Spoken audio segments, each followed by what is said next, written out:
Mtu wa kiume omba mwanangu. Huku maofisini tunalogana wanangu. Huku kwenye vibarua vyetu wenzetu wengine wachawi brother.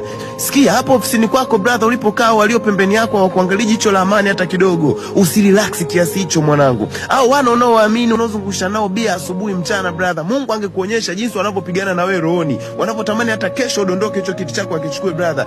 Si ajabu wangekuwa ni watu wa kwanza ambao ungewakimbia na ungeogopa kwenye maisha yako. Ni vile hii vita Mungu kaificha brother. Wazee tumekuwa na luxury life to the point wanaume tunaonekana ni weak brother. Tukiendelea na ile lifestyle tunaoishi wanaume, ile lifestyle ya kuvutavuta mashisha, lifestyle ya kunywa mapombe, lifestyle ya kujikuta tuko on trending kwenye kila kitu bro, familia zetu zitaumbuka. Nisikilize kijana wangu unayekuwa, mitandao isikupoteze, marafiki wasikupumbaze, wajibikia maisha yako sababu anguko lako haulina rafiki wewe. Waswahili wanasema mchuma janga ula na wakwao. Hilo anguko lako utakula wewe na kizazi chako. Wajibikia kazi yako mwanangu, wajibikia kitu chako ofisini, wajibikia kibarua chako. Na uwezo ukakiwajibikia kwa misuli ni kupiga goti bro. Uimara wa mwanaume kuna muda sio kifua na misuli alionayo. Kuna wakati uimara wa mwanaume unabeba na package yake ya maombi aliyohifadhi moyoni. Kuna wakati ubora wa familia mwanaume yote unabebwa na ule muda anaoshuka chini anasugua goti akimtafuta Mungu. Nowadays kila kitu ni spiritual. Heshima ya nyumba yoyote kama baba hatosimama imara kumtafuta Mungu brother inadondoka, niamini mimi